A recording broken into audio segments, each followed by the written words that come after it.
जो मई का जो इशू है ना, वो अभी तक उसका शैडो जो है ना वो आपकी सियासत के ऊपर है।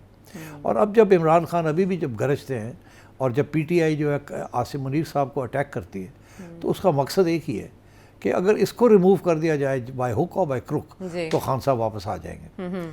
ठीक, इवन दो इंस्टीट्यूशन के अंदर हो सकता है बहुत से लोग अभी भी हों जो सीक्रेटली इमरान खान को पसंद करते हैं जी। बट जब ये बात आती है ना कि इंस्टीट्यूशन के अंदर बदअमनी फैलाना या कंफ्यूजन क्रिएट करना, जिसके साथ सब बहुत कुछ गैर मामूली हो रहा है इस मुल्क में, और शायद पहली बार हो रहा है, क्योंकि आज जो DGI-SPR की प्रेस कॉन्फ्रेंस हुई उसमें जो लहजा था, जो अल्फाज इस्तेमाल किए गए, कम अज़ कम मेरी याददाश्त के मुताबिक कभी किसी सियासी शख्सियत के लिए इस्तेमाल नहीं किए गए, और DGI-SPR ने ये बताया कि वो सियासी शख्सियात का एहतराम करते हैं, लेकिन इसके बावजूद वो किसी को जहनी मरीज़ और नार्सिसिस्ट कह रहे हैं, और जिस तरह से मुखातिब हो रहे हैं, फ़ौज ने कभी इससे पहले ये अंदाज़ इख्तियार नहीं किया।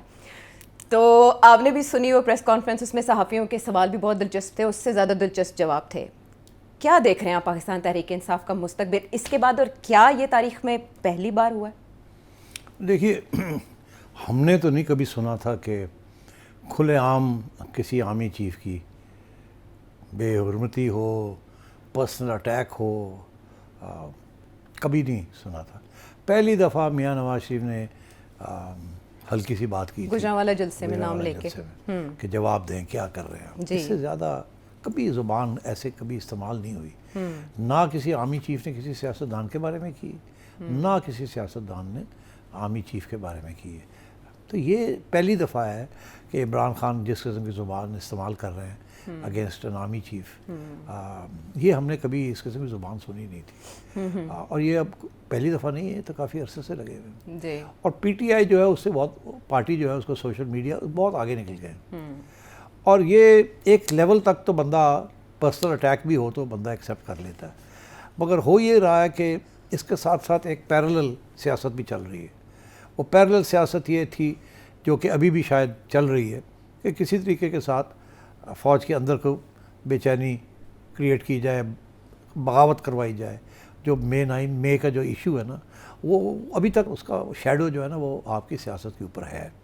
और अब जब इमरान खान अभी भी जब गरजते हैं और जब पीटीआई जो है आसिम मुनीर साहब को अटैक करती है, तो उसका मकसद एक ही है कि अगर इसको रिमूव कर दिया जाए बाय हुक और बाय क्रुक तो खान साहब वापस आ जाएंगे। ठीक, तो मेरा ख्याल है कि आई थिंक ये बहुत ज़्यादा पर्सनलाइज हो गया है। एंड यहाँ तक पर्सनलाइज हो गया कि now an attempt is being made. पहले it was on the streets, now by media, कि किसी तरीके के साथ चेंज इफेक्ट किया जाए within the forces, a sort of a soft coup within the army.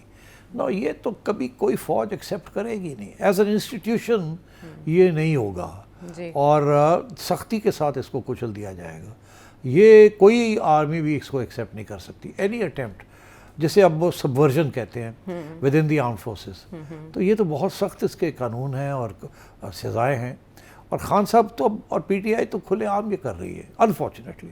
उन्हें शायद एहसास नहीं है या है, और वो चाहते हैं कि ठीक है, वी डोंट केयर जैसे भी है, we have to get rid of this man in order for Imran to make a reappearance. But I think this is what is happening, and क्योंकि ये it is attacking the very core of the institution, the law, the discipline and the order, the command, chain of command and everything, that I think इतना सख्त reaction अब आ रहा है। और मुझे तो हैरानगी है कि ये पहले नहीं आया। ये पहले आ सकता था, बहुत ढील दी गई। मैं हैरान होता था कि इतनी मुलाकातें दी जा रही हैं, और उसके बाद ऐसे बयान आ रहे हैं, और it is quite unsettling. But I thought कि चलो शुक्र है कि इतनी अब घुटन नहीं है, चलो they can deal with it. बस मेरा मौक़िफ़ हमेशा यही रहा है कि मुंह बंद नहीं करना चाहिए किसी का। Let people decide कि वो क्या बात कर रहे हैं, बकवास कर रहे हैं, नहीं बकवास कर रहे हैं, सही बात कह रहे हैं, नहीं कर रहे। मगर खान साहब की ज़ुबान और पीटीआई की ज़ुबान ट्रांसेंडेड ऑल बैरियर्स, इसीलिए फिर ये नेशनल सिक्योरिटी इशू बन जाता है। मैं आपको बताऊं, कहीं भी दुनिया में जितनी भी डेमोक्रेसी हो, जितनी भी फ्रीडम हो, जिस किस्म की ज़ुबान और जिस किस्म की बातें पीटीआई के लोग करते रहे, खा वो सोशल मीडिया पे कर रहे हैं, छुप के कर रहे हैं, मगर it's unheard of. I have not seen anything like this in any country. Even in the most democratic countries इतनी इजाज़त नहीं दी जाती, उठा के ले जाते हैं और कहते हैं दिस इज सबवर्जन। अच्छा, सो आई थिंक बहुत पेशेंस के साथ इसको कोशिश की जा रही है डील करने की, मगर खान साहब जिस तरीके से वो लगे हुए हैं, गुंजाइश ही कोई नहीं छोड़ी उन्होंने। एंड सो आई थिंक बहुत से लोग समझाते हैं उनको कि लीव सम एग्जिट स्ट्रेटजी, मगर वो कोई एग्जिट स्ट्रेटजी नहीं बनाते, वो बिल्कुल इसी तरफ लगे हुए हैं। तो उससे तो यही समझ आती है कि he still embarked on the old philosophy कि मैं कुछ करवाऊँ विद इन द फोर्सेस ताकि मेरे लिए रास्ता खुले।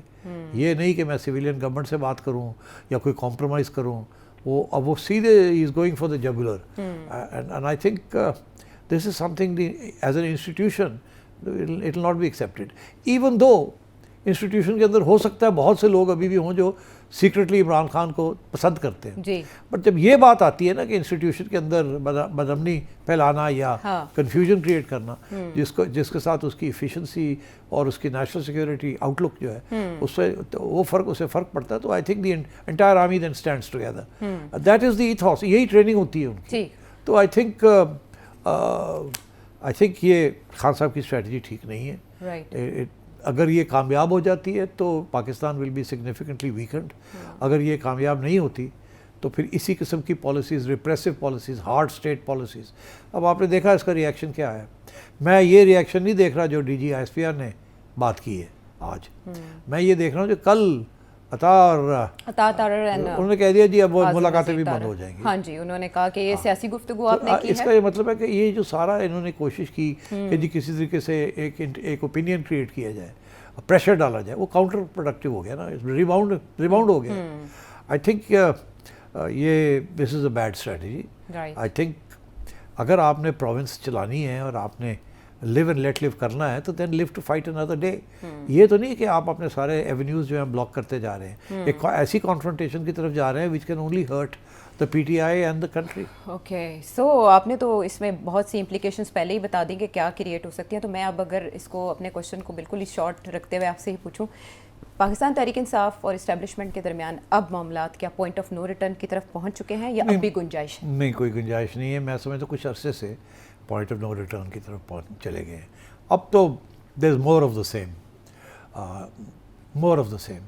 पहले हम सुनते आ रहे थे ना जी कि गंडापुर साहब वाज देयर, कि उन्होंने लाइंस ऑफ कम्युनिकेशन भी खोली हुई थी।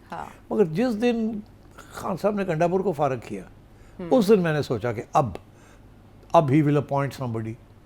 जब ये शुरू पता लग गया ना कि जा रहा है गंडापुर, तो आई न्यू कि अब ये वो अपॉइंट करेंगे जो रेबल राउजर हो, जो लड़ाई के लिए तैयार हो। और वही हुआ। फिर उन्होंने ऐसा शख्स चुना जो कि इज़ रेडी टू फाइट। अब वो फाइट किसके साथ करेगा? अब अभी वो जलसा करने लगे हैं। 7 दिसंबर इतवार कर ले जलसा, कोई नो इशू, जलसा कर ले। जलसे में क्या प्रॉब्लम? तहरीक का ऐलान कर सकते हैं। तहरीक का ऐलान करेंगे तो आएगा कोई नहीं, और अगर कोई निकलेगा तो फिर आप भूल जाएंगे पहले क्या हुआ। और बाय द वे मैं आपको एक बात बताऊं, फैसल वावड़ा जो है ना, अंग्रेजी का एक लफ्ज़ है वेदरकॉक।